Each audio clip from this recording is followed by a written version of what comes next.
Dans cette vidéo, on va voir la différence entre le verbe notar et anotar en espagnol et on va le mettre en corrélation avec notre verbe français noter et vous allez voir que tous ces verbes sont très proches mais il y a une notion subtile à connaître pour ne pas faire d'erreur dans leur utilisation.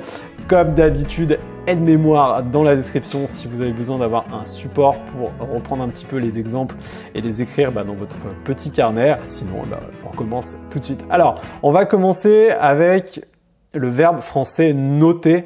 Quand on prend ce verbe, la première chose qui nous vient à l'esprit, en tout cas, c'est ce qui me vient à l'esprit à moi, c'est tout de suite l'action de prendre des notes. Je suis à un cours d'espagnol, je suis à un cours de français.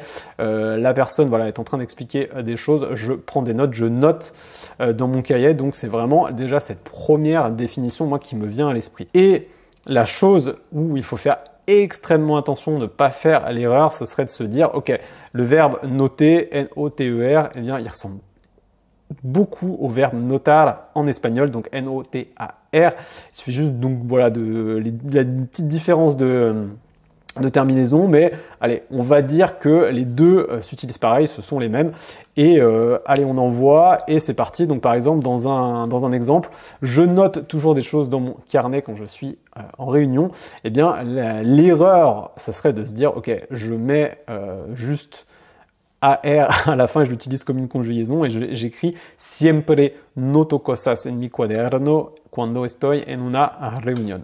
Et malheureusement, c'est faux. Voilà, vous ne pouvez pas écrire siempre noto et utiliser le verbe notar pour dire le fait de prendre des notes, ça ne fonctionne pas, ce n'est pas le bon verbe.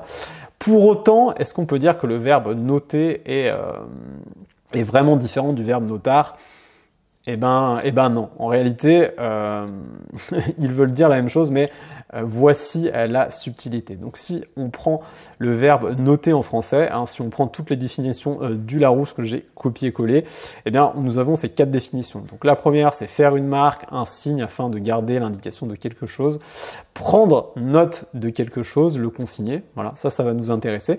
Nous avons également prêter attention à quelque chose, le constater, le retenir et également porter une appréciation chiffrée sur quelqu'un. Donc vous voyez, le verbe noter, il a beaucoup de définitions. Celle que l'on va retenir pour cette vidéo, eh bien, c'est les deux qui sont en partie centrale. Et donc, c'est le fait donc de prendre des notes, l'action d'écrire quelque chose, et c'est l'action de prêter attention à quelque chose, soit remarquer quelque chose. Donc, du coup, ce qu'on retient, c'est que contrairement à l'exemple qu'on a vu juste avant, eh bien, l'action d'écrire quelque chose, nous allons utiliser le verbe anotar. Okay. Et le fait de remarquer quelque chose, nous allons utiliser le verbe notar. Attention à ne pas faire à l'inverse qui serait du coup une erreur. Du coup, dans notre exemple du début, quand je dis je note toujours des choses dans mon carnet, donc je note l'action de prendre des notes, d'écrire quelque chose, c'est non pas siempre noto, c'est siempre anoto.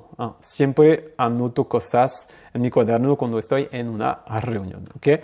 Donc le verbe anotar, anoto, anotas, anota, anotamos, etc.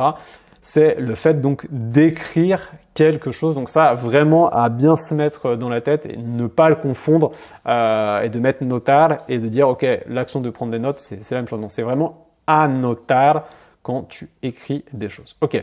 J'ai croisé ma voisine ce matin, j'ai remarqué qu'elle n'avait pas bonne mine. Eh bien, tu vas dire en espagnol, crucé a mi vecina esta mañana, noté que no tenía buena cara. Okay? Noter, non pas anotar. Là, c'est noter. Okay? Donc, du coup, le verbe notar, c'est noto, notas, nota, notamos, etc.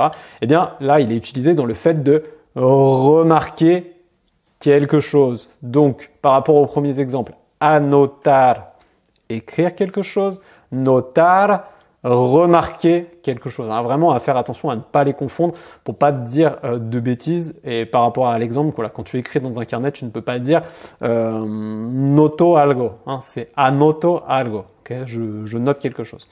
Enfin, petit bonus de vidéo, comment peut-on traduire le fait de donner une note à quelqu'un, de noter quelqu'un, Comme si vous étiez un prof, voilà, dans une école, vous deviez donner une note à un élève, voilà, pour son travail, pour sa présentation, je ne sais quoi. Et bien là, c'est pareil, ça ne sera ni anotar ni notar, ce sera voilà d'autres choses, ça sera calificar a alguien ou poner una nota. Soit el profesor calificó mi examen con un 9, hein, il m'a mis un 9, el profesor me puso un 9 en el examen. Voilà. Donc en résumé, notar, remarquer quelque chose, anotar, écrire quelque chose, et quand je mets une note, hein, on se rappelle, ça sera soit calificar a alguien ou poner una nota. Voilà, c'est tout pour cette vidéo. Normalement, eh bien, vous avez toutes les clés pour ne plus jamais confondre ces deux verbes. Cuidaos y nos vemos pronto.